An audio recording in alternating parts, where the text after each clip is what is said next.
тиянақтаймыз. Кім айтады? Етістік дегеніміз не? Айта ғой, Санжар? Етістік дегеніміз заттың іс-әрекеті қимылын білдіретін сөз. Отырау, өте жақсы. Келесі, етістіктің сұрақтары айтып жүрші ма? Не істеді, қайтты, қайтеді. Отырау, жақсы. Айып, етістіктің асты қанша рет сызылады? Етістіктің асты 2 рет сызылады. Отырау, жақсы. Айару, етістіктер қаншаға бөлінеді? Етістіктер бірге бөлінеді. Қаншаға бөлінеді? Қандай болады етістіктер? Дара және күрделі. Етістік, отырау, өте жақсы, керемет. Жарайсыңдар балалар. Ал енді бағалар жіберейін, яғни қалыптастырушы бағалау. Қана? Жақсы, керемет.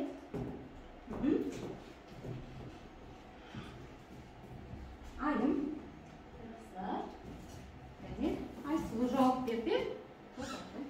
Келесі балалар, енді қазір ыстық доп ойыны әдісін қолданып, яғни мен сендерге қазір дара етістікті айтамын, сендер менің дара етістігімді күрделі етістікке айналдырып айтасыңдар, жарай ма? Ойнады. Ойнап жатыр. Жақсы, керемет. Күлді. Өте жақсы, керемет. Шақырды. Шақырып жатыр. Жақсы, жарайсың. Ойлады. Ойнап жатыр. Ойлады. Келді. Келіп жатыр. Өте жақсы, керемет. Секірді. Секіріп жатыр. Жарайсыңдар. Тепті. Тегіп жатыр. Жақсы. Оқыды. Оқып жатыр. Керемет. Ашты. Ашып жатыр. Жарайсың. Жарды. Жарып жатыр. Өте жақсы, керемет балалар. Келесімен осы, яғни керісінше мен күрделі етістік жасаймын, айтамын, сендер оны дараға айналдырасыңдар. Жарайды ғой? Келесіз ғой, иә? Ал балалар, кетті. Келесі, мен қазір сендерге оқып жатыр, яғни жалғастырамыз. Оқыды. Келіп жатыр. Келді. Ашып жатыр. Ашты. Ойнап жатыр.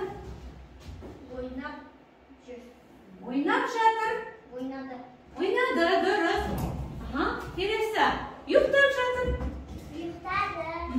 Секіріп жатыр. Секірді, дауысын шығарамыз. Ақырып жатыр. Ақырып жатыр. Ақырды. Келесі, жүгіріп жатыр. Жүгірді. Шомылып жатыр. Шомылды. Жарайсыңдар балалар. Келесі балалар, бәріміз қараймыз. Бүгінгі сабағымыздың тақырыбымен таныстырып өтейік. Бәріміз назар аударамыз.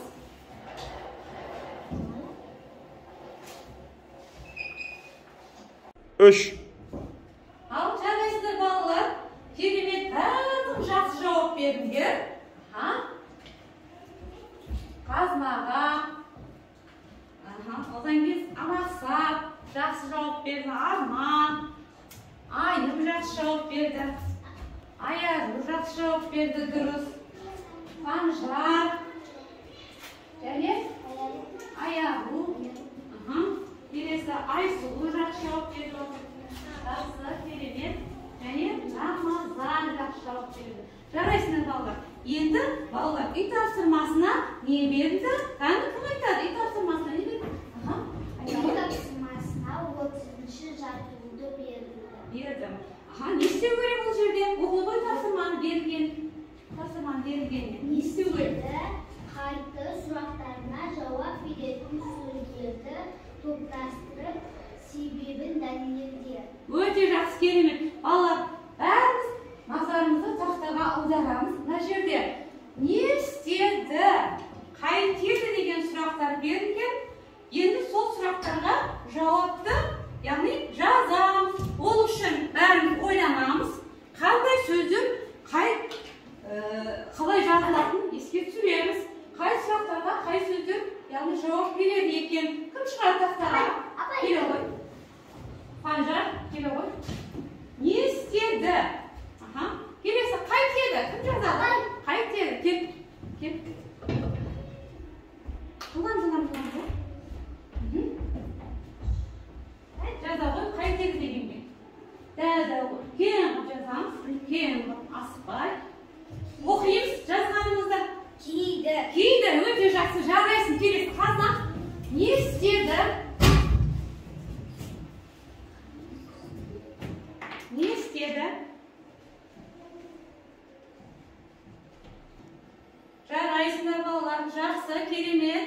Келесі оқушы қан. Не істеді? Кім жазады? Келе ғой. Не істеді? Сағын, киді, қайталады деп тұр. Келесі тағы қандай сөз қалды? Келе ғой. Оқы, жазғаныңды оқы. Қиқулады. Отыра ғой. Келесі кім оқы шығады? Кім шығады? Аяғы келе ғой. Жылдам. Тесе жазамыз. Дұрыс. Оқимыз. Не істеді? Ойлады. Өте жақсы. Керемет. Жақсы. Келесі. Дайындаламыз. Қайтеді деген сұраққа. Тезірек жазамыз.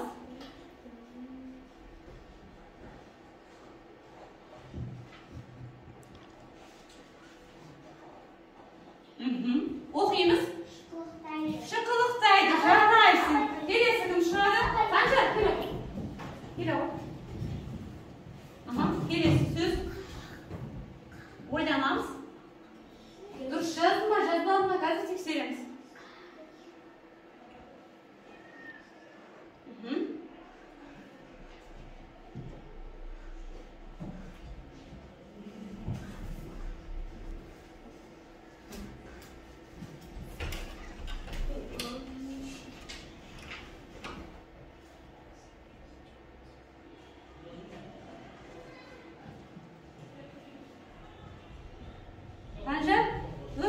Жазғаныңыз оқышы. Қиқулайды. Оны бағана бір оқышы жазып қойды. Кім жазды? Айым жазып қойды. Енді қандай сөз қалды? Кім айтады? Айсұлу? Саңқылдады.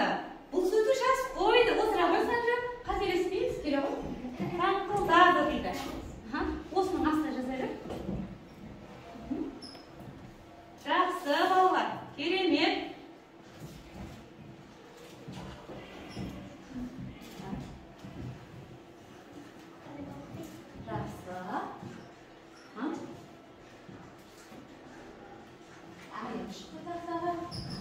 Аяғым шықты.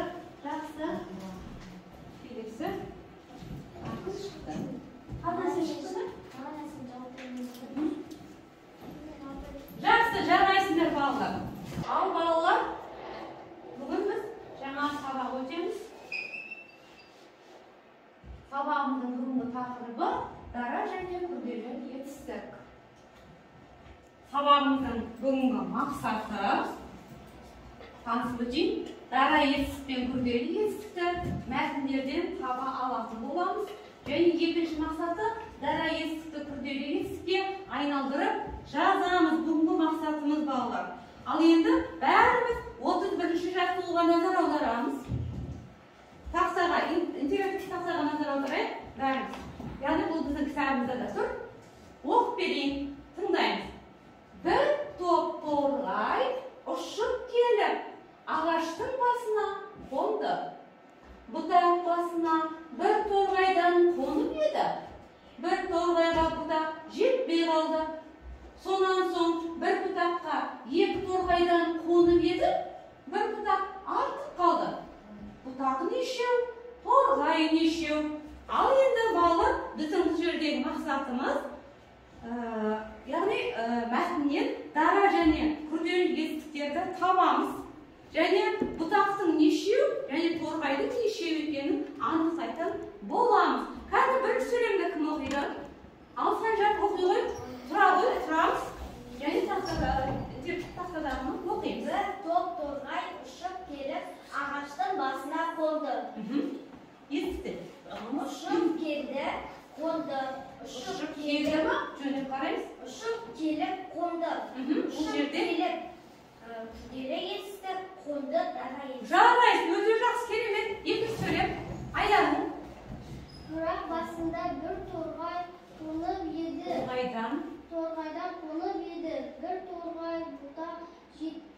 kaldı. Бұтақ жетпей қалды. Аха. Айта ғой. Торғайдан Ойланамыз. Ойланамыз. Кім көмектеседі? Қазына отыра ғой. қонып еді. Ол Қалды. қайтадан оқимыз. Екінші сөйлемді. Бұтақ басына бір торғайдан қонып еді. Бір торғайға бұтақ жетпей қалды. Қонып еді, қалды. Бұл жерде қонып еді, күрделі етістік, қалды, дара етістік. Отыра ғой, жарайсың. Келесі үшінші сөйлем. Айсұлу. Айсұлу оқимыз. Сонан соң бір бұтаққа екі торғайдан қонып еді, бір бұтақ артық қалды. Қонып еді, қалды. Қонып еді, күрделі етістік, қалды, дара етістік. Өте жақсы. Керемет. Келесі. Айару. Ал, сен жауап берші. Екінші. Бұтақ нешеу, торғай нешеу. Бұл жерде етістік бар ма?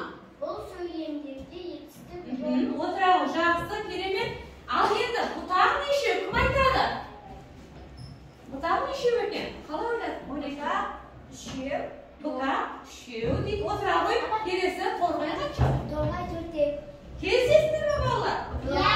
Өте жақсы, керемет балалар. Енді тексеріп көрейік. Кәні дұрыс айттық па, дұрыс айтпадық па? Қараймыз. Тақтаға қараймыз бәріміз.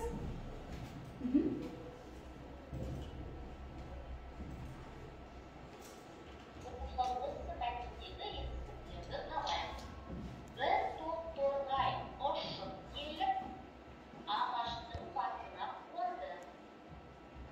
Бұтақ басына бір торғайдан қонып еді, бір торғайға бұтақ жетпей қалды. Өмірін жетпей қалды. Содан соң бір бұтаққа екі торғайдан қонып еді, бір бұтақ артық қалды.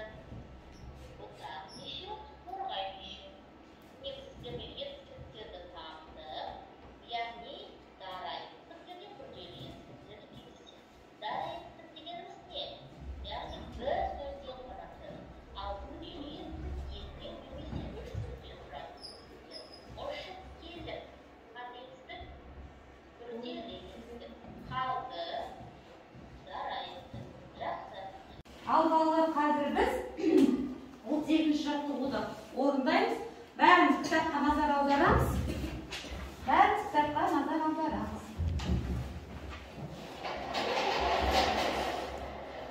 Кім оқиды беріңген? Қазына оқи ғой. Не дейді? Көп нүктені орнына тиісті зат есімдерді қойып оқы. Ал келесіде асқазағына сапсана берген. Жаттығудағы етістіктері күрделі етістіктерге айналдырып, сөйлемдерді көшіріп жаз. Өте жақсы, керемет балалар. Қазір енді балалар, бәріміз бүгінгі сабақтың, яғни жаттығудың тақырыбын түсіндік қой, иә? Не істейміз? Көп нүктенің орнына не істейді екен балалар? Етістікті қояды екен. Сол етістікті бұдан кейін күрделі етістікке айналдырады екенбіз, балалар. Бәріміз бері қараймыз.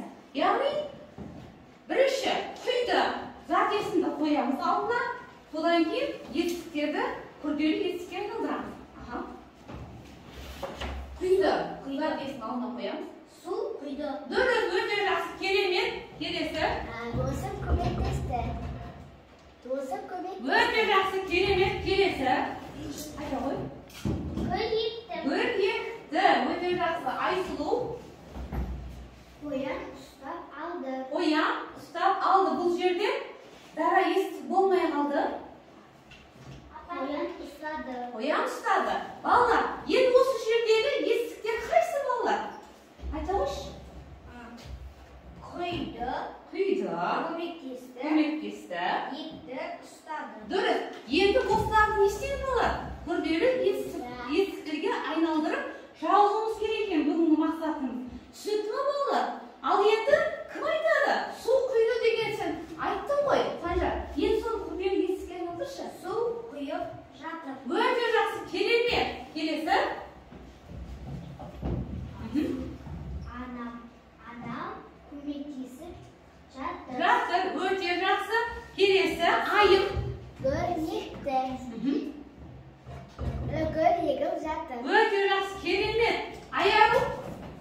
Kelesi. Amca usta aldı.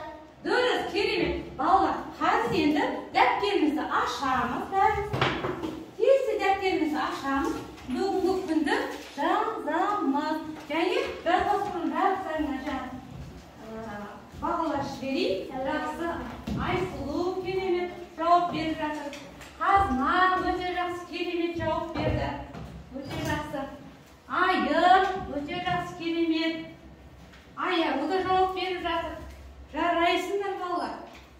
Қанша да ішінде сөйлемейсіңдер жүр, бәрін айтып беріп жатыр. Жақсы, керемет. Келесі Аяру деген қызымыз, иә? Өте жақсы, керемет. Ал дәптерімізді ашып, бүгінгі күнді жазамыз. Сәуір айының 13-і. Балалар әдемі етіп жазайық. Асықпаймыз, әдемі, сұлу, көркем етіп жазамыз. Қазна, сұлу жазамыз, асықпаймыз. 32-ші жаттығу деп жазамыз. Сұлу етіп. Жарайсыңдар. Әдемі жазуға тырысамыз. Жақсы, керемет. Керемет. Жарайсыңдар балалар. Бәріміз қаламсарымызды қоямыз. Және орындан тұрамыз. Bir sergi қалайық балалар. Қан бастаймыз. Көлге келіп қонамыз. Көлдің бетін құшамыз. Қайқайналып ұшамыз. Отырамыз балалар, жарайсыңдар. Ал балалар сергі болса, енді топтық жұмысқа көшеміз. Бәріміз бері қараймыз. Яғни бірінші топ және екінші топқа бөлінеміз. Яғни топтық жұмыста бәріміз назар аударамыз. Менің қолымда тұрған, яғни топтық жұмысқа назар аударамыз. Бұл жерде бірінші топ дара есікті жазатын болса, екінші топ, яғни күрделі есікті ғана жазуы тиіс. Түсінікті ме балалар? Түсінікті ғой, иә? Енді осы жерде зат есімдерді аса жіберейік, бәріміз бірге. Аса жіберейік. Бірінші найзағай, бала, қыз және балық, бұныңги көл. Білеміз ғой, есікті құрастырамыз. Ал мына жерде бірінші топ бәріміз бірімізге қараймыз. Кел аяғы жақында. Ал енді сендер екінші топ тез-тез күрделі есікті құрастырамыз. Тез күрделі ғана есікті құрастырамыз. Күрделі. Дара есікке тимейміз. Сендер тек қана дара есікті ғана жасаңыздар. Ручкамен тез-тез орындаймыз, жылдамырақ. Рамаздан қараймыз, артымызға қараймыз.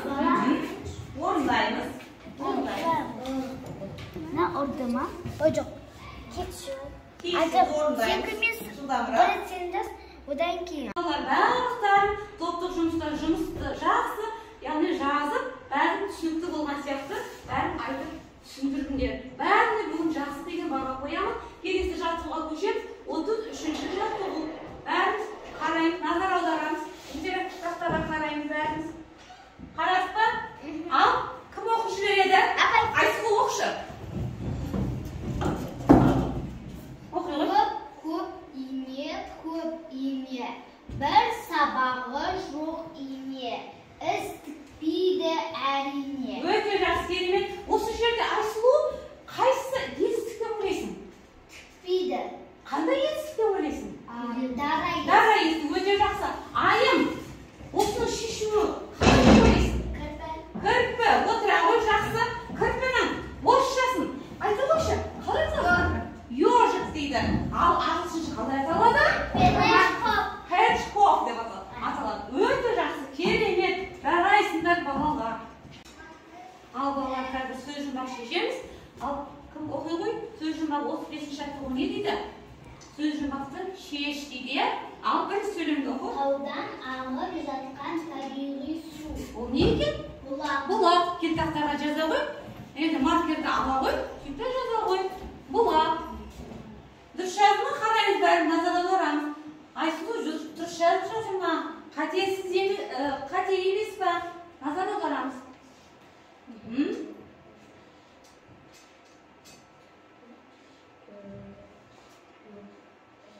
Керемет. Бәрі осы жақта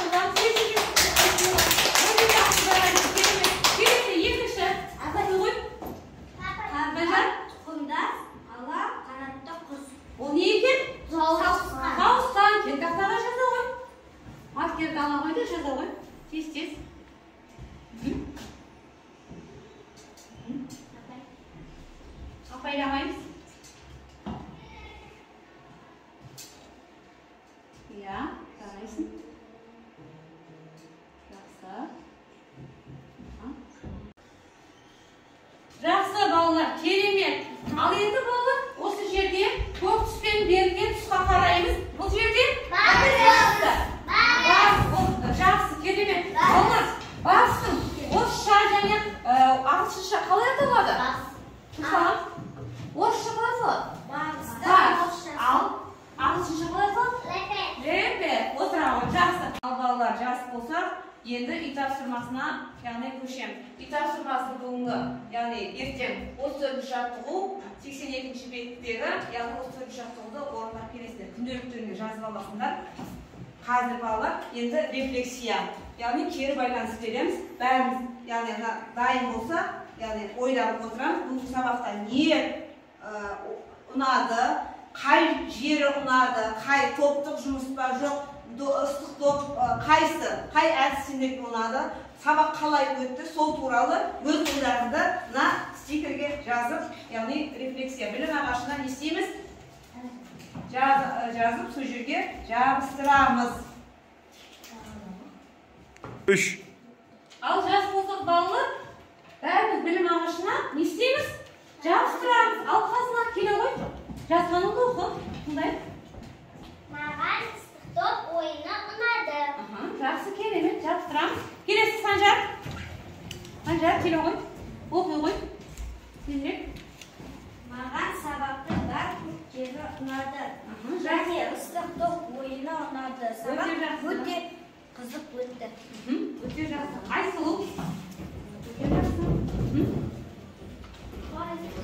Маған сабақ өте ұнады. Ал балалар, бүгінгі жаңа сабағымызды осымен аяқтадық. Қоштау болыңдар. Барлығымыз жақсы сабаққа қатысты. Бүгінгі сабақта Санжарға 10 балл, Аяру 10 балл, және Аяру тарым сізге де 10 балл. Айсұлу 10 балл жақсы. Қазына 10 балл. Айым 8 балл. Өте жақсы тамаша қатысты. Мақсат 7 балл. Арман 7 балл. Рамазан да жақсы қатынасты. 7 балл. Өте жақсы, керемет. Қоштау.